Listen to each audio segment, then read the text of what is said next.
ای بابا خفه شدیم از دست این کتلت. هی کتلت هی کتلت. از وقتی اومدیم تو این خراب شده فقط داریم کتلت میخوریم. اوخ اوخ.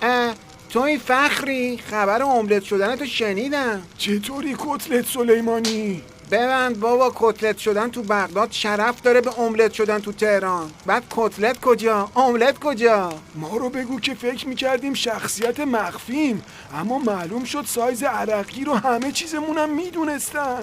خب بگو بینم اون دنیا چه خبر بود؟ عظما در چه حاله؟ عظما رو که نگو، کارش از کتلت و املت گذشته. اون ننه مرده تو فاز گوش کوبیده هست. بقیه هم که افتادن به جون هم دارن همدیگه رو تیکه پاره میکنن. بینم واسه تو هم میخوان انتقام سخت بگیرن؟ ای بابا، بذار جای انتقام سختی که واسه تو گرفتن خوب بشه. انتقام سخت ما پیشکش. عمق استراتژیکمون با کتلت شدن تو به فنا رفت، هسته‌ای هم با املت شدن ما. ای وای ای وای، برو سنگر بگیر. بدو نیسان آبی، نیسان آبی. چته بابا، چرا رم کردی؟ جان قاسم، همین نیسانه بود که ما رو املت کرد. الانه که بهتر که. نه ترس بابا، این اومده غذای آیت الله مهدوی کنی و دستقیبو ببره. مگه هر کی سیبیل داشت بابای توه؟ این نیسان چه ربطی به اون نیسان داره؟